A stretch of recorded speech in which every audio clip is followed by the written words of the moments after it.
You are listening to the Talking Right podcast with John Mosman, a voice for conservatism in a wasteland of progressivism.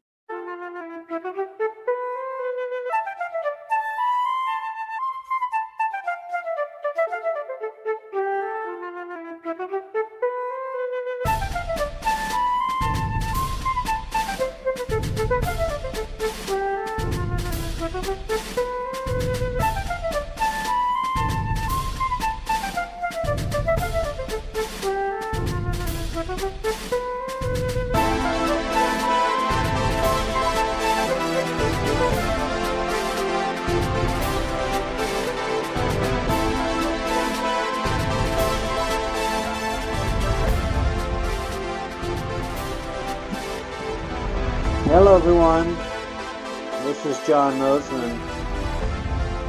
This is the Talking Right podcast.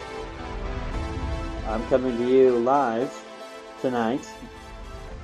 You know, I keep on telling myself I will figure out a better way of making the sound quality and everything I do. I try to up it up. I try to do everything I can to make something better. And so hopefully if you've been listening to my podcast thus far, you should see that there has been a steady increase in the quality. And I've been, fumbling around with the concept of what to do, how to do it, and executing it. And I'm getting there. It's still a long road to progress, but everything will be fine. Isn't that right, Simon? I've got my little favorite friend here, Simon the cat, my fiance's cat, and from time to time I'll watch him for her and just hang out. Anyways, I'm coming to you, hopefully you hear some of the noises in the background. It could be the neighbors, so just let you know that. I apologize up front. But anyways, I hope you like the new intro, and I wanted to do this podcast mainly so that I could set you up with the other podcasts that I'm going to be doing. And I kind of said, well, I'll do one a week, but the way they set things up here, that I have things set up here with my podcasts, it's very easy now. It's extremely easy to just do a 30-minute podcast, and I'm kind of keeping to that time frame. It may go a little less, may go a little more, but I want to keep in that range. And since I've been doing that pretty well, I'm not worried about what I was trying to do once I was on YouTube. I tried to do John Mosman Live for a couple hours. In fact, I tried to do it for like 3 hours, and that was like suicide. So any of you who do live radio and do radio for more than 30 minutes, it's not an easy thing, and I applaud you all. But I will be doing another podcast that you can find at my bio page at Spreaker. And whereas Talking Right will be set for more mainly political, ideological, philosophical, some religion as it pertains to certain cultural things. The other podcast, which is also shares the same name of my other blog that I have called Tales from Beyond the Stone Table, are going to go into some really in-depth thinking and thoughts that are going on in religion and understanding some interesting concepts and speaking it in depth. So Talking Right is about speaking about conservatism in depth on top of other issues that come up. Tales from the Stone Table are going to be about really intrinsic things that make Christianity right, that make Christianity true. And so there will be a doctrinal stance, but there will also be an overall philosophy to it. In fact, to set up a crossover, I'm going to be doing kind of the first part of what that podcast would have been. And then if you want to catch the rest of what I have to say, you can check it out by going to my other podcast. Of course, you can also find links to everything. I mean, everything on my um, on my uh, everything podcast wise or uh, anything with the blogs.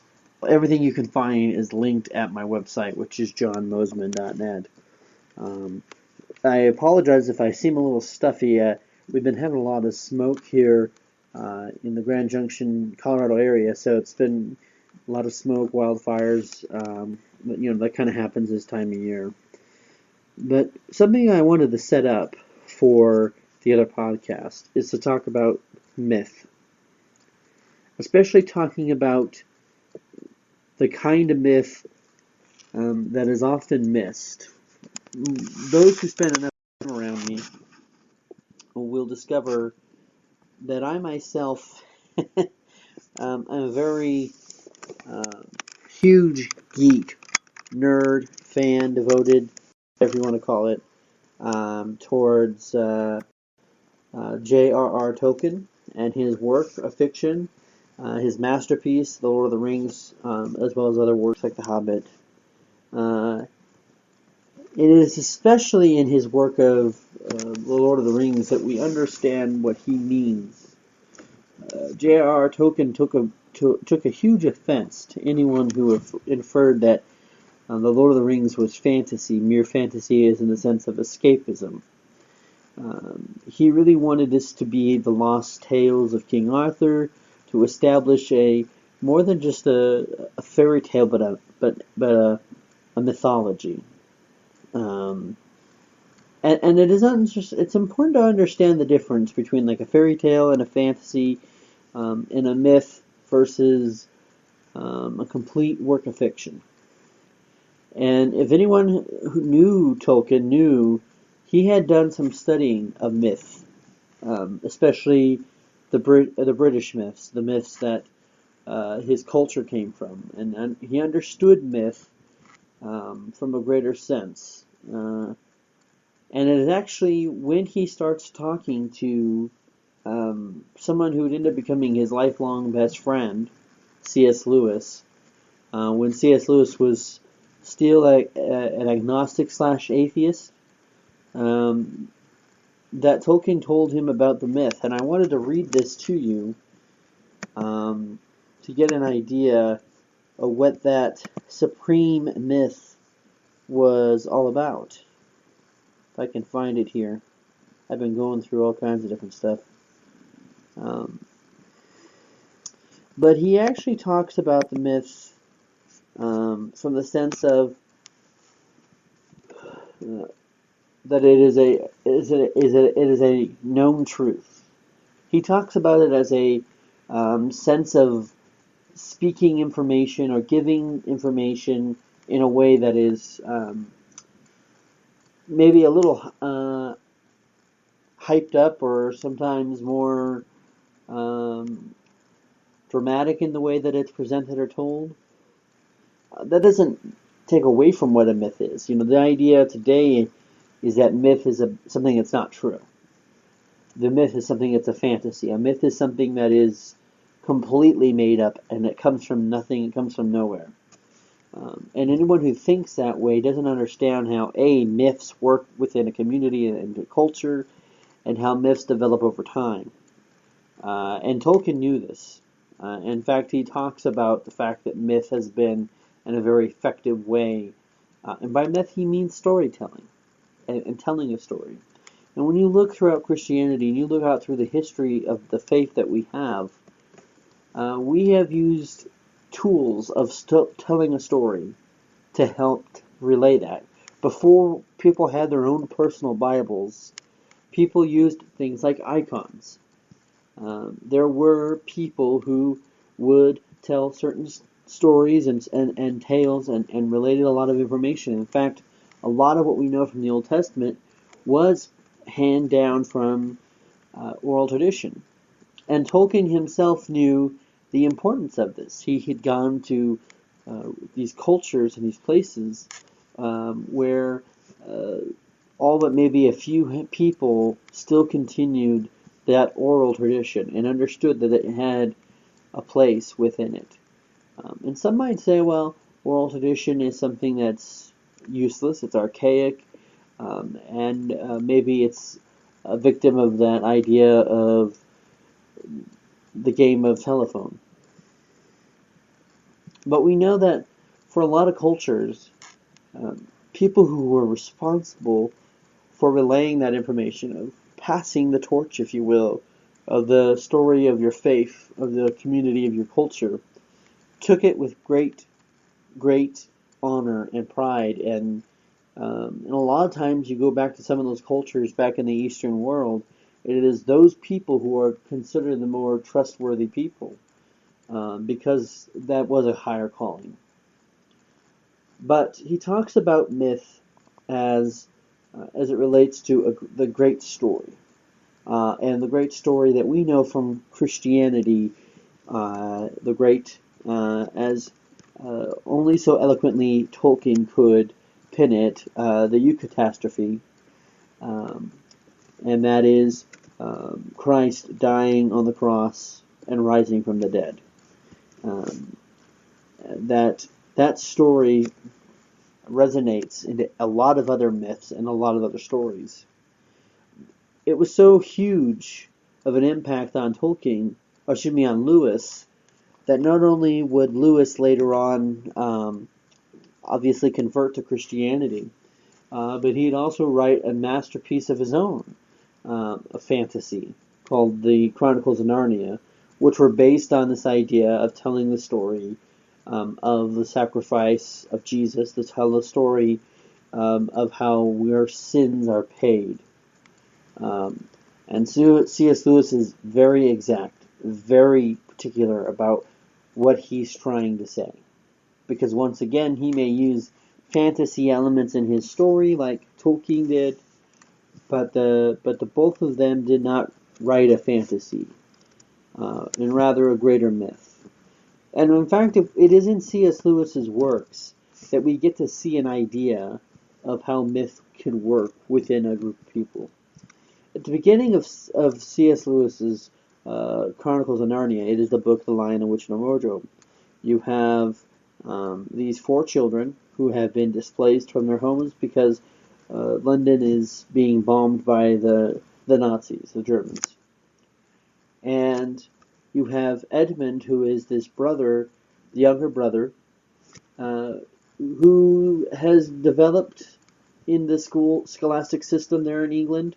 And if you ever read any kind of side material of Lewis, he had a very disdain for boarding schools and the tricks that young men would play on each other, and the overall attitude of superiority.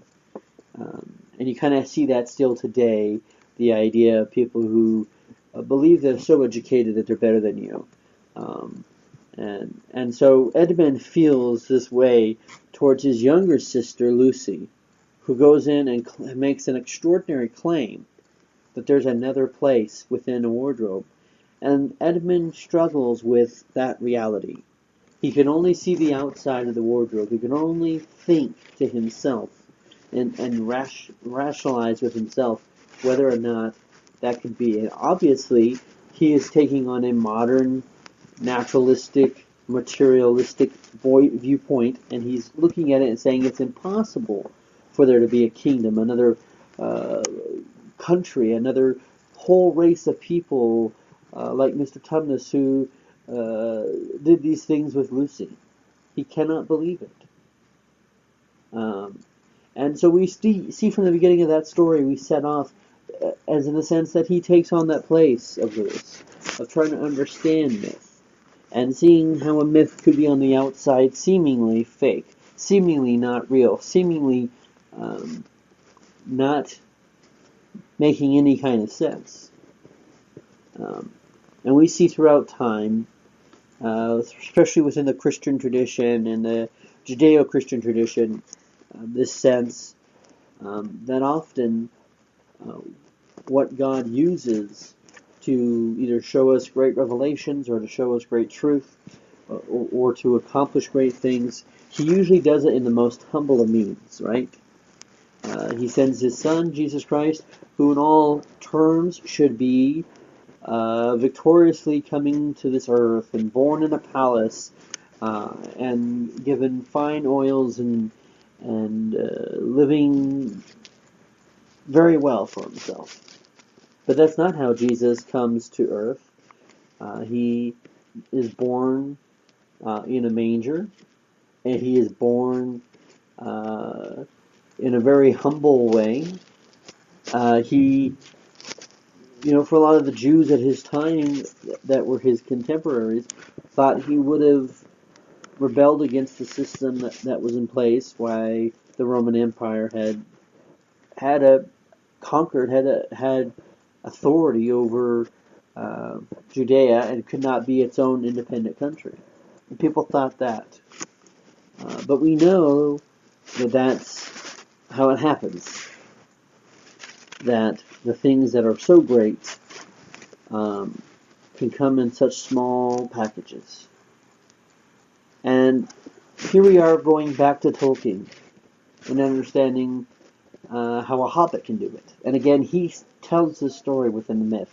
He tells this idea where you have someone like Boromir, or his father, who might think that of all the people who are worthy to take on a cause to save the world, quote unquote, it should be someone who's a great warrior. It should be someone who's great in battle, and not a child-looking, small, 3.5, 4 foot little person who knows nothing about the world.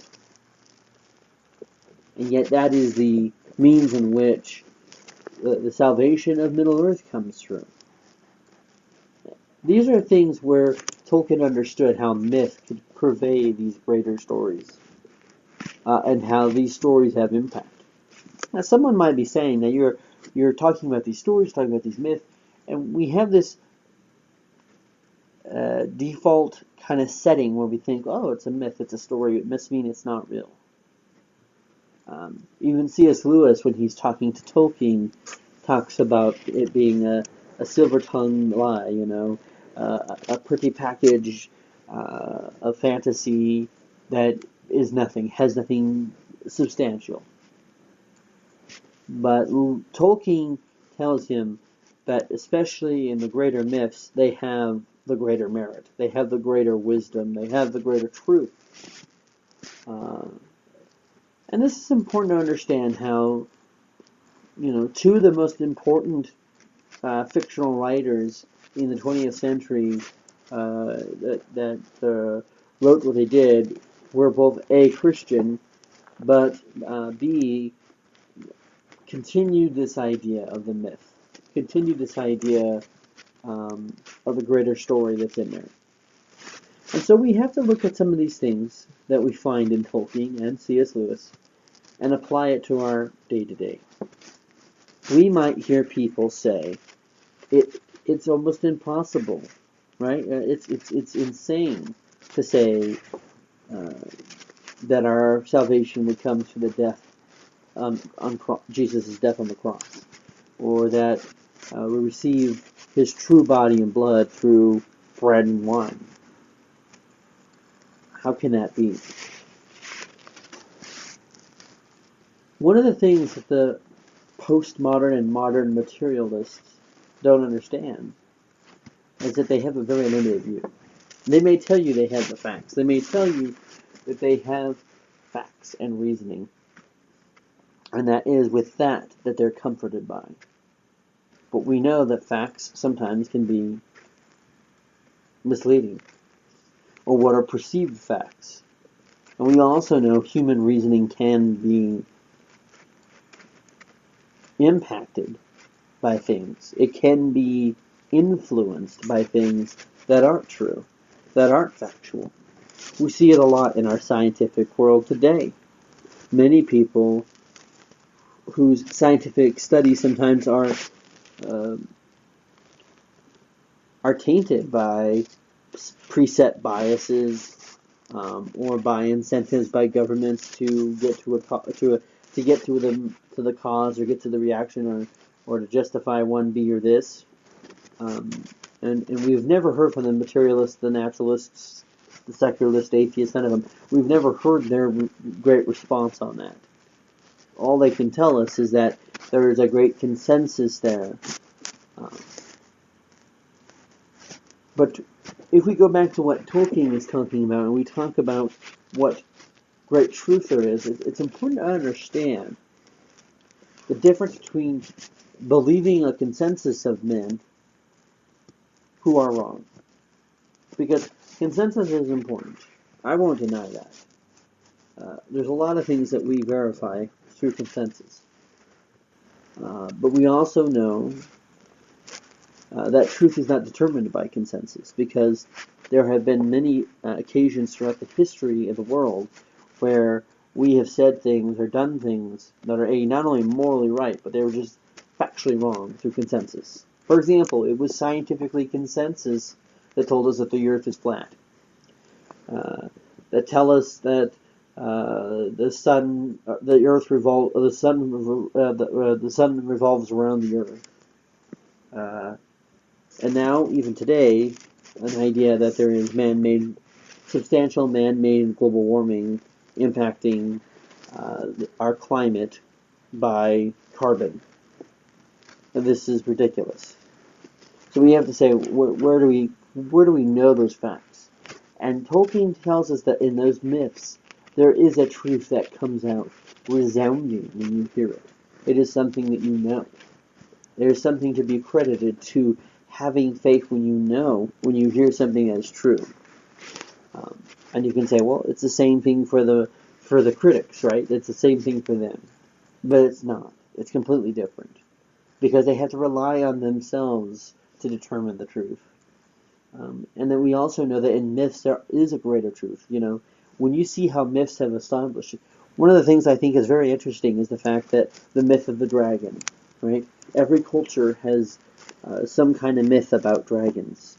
Well, there has to be some kind of substantial, some kind of factual, material thing that happened to all of these different cultures to make them have stories about dragons. You see, there's an idea that all these myths and all these ancient stories and all these ideas of how, their creation origins and all these things, that they're all completely made out of nothing. I've been recently studying a lot on Native Americans in their culture and their religion. Find it interesting. And while I do not agree with what they believe, and I think there are some stretches to what they believe, you can see a consistency within their religious views into how they observe the natural world, and how they could naturally attribute religious values to those things that they're observing in the natural world. The most audacious claim is to say that you cannot at all gather any kind of supernatural, superstitious, religious, quality from the mundane. And yet, we know from Christianity that's not the truth. And this is what myth talks about, that shows something like that. And we're going to talk about more of it in my other podcast. And if you like this kind of stuff that I'm talking about and why it matters, and I promise you, and I probably won't be able to get it for a couple of days, but when I do get it on there, I hope you'll like it and enjoy it. But we're going to be talking about these things. Now, it's the name of the podcast, if you are just joining us live, or if you forgot already, if you're listening to the replay on the podcast, is Tales from the Stone Table, Beyond the Stone Table. And my blog that I have is called BeyondTheStoneTable.com. And you can find links to those blogs. I haven't put too much on there recently because I've been focusing on the main website, which is johnmosman.net.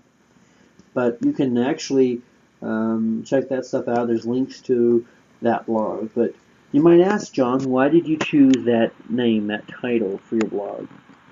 And I talk about the title, like the co-title you put underneath, like a website title. I chose of the deeper Christian things. And that all that stuff, the stone table and all that comes from C.S. Lewis' imagination and his great myth that he tells in the Narnia books. And he talks about what happens to him at the stone table. And he also talks about what happens about the deep magic.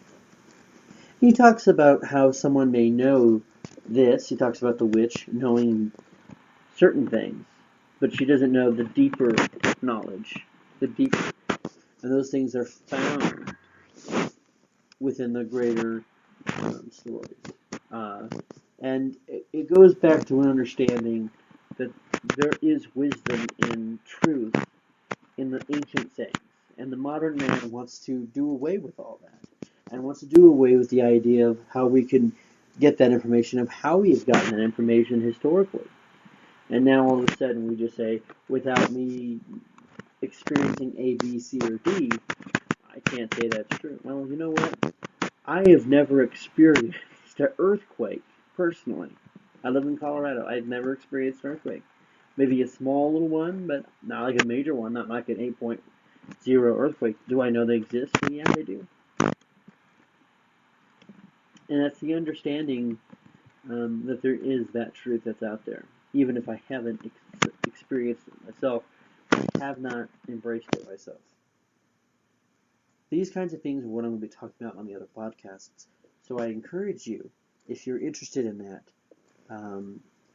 to follow that. And if you're interested in more conservative ideology, certain politics and cultural and current events, still stick with this one. Still listen to my main one, which is Talking Right with John Mosman. And if you listen to both, you read both the blogs, fantastic, great. And I promise I will work hard. I will work hard to make good quality. And if you know the people who know me, they know that that means something from me.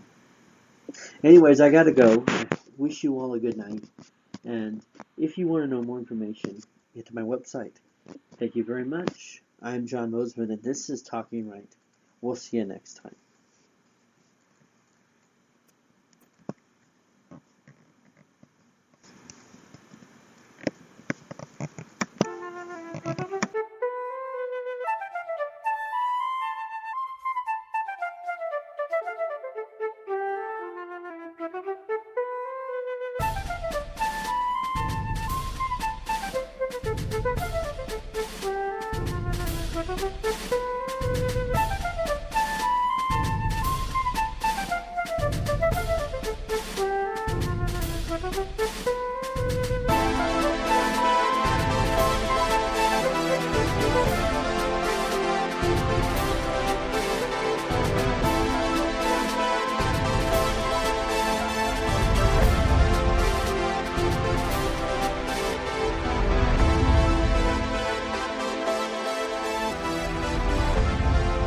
You are listening to the Talking Right podcast with John Mosman, a voice for conservatism in a wasteland of progressivism.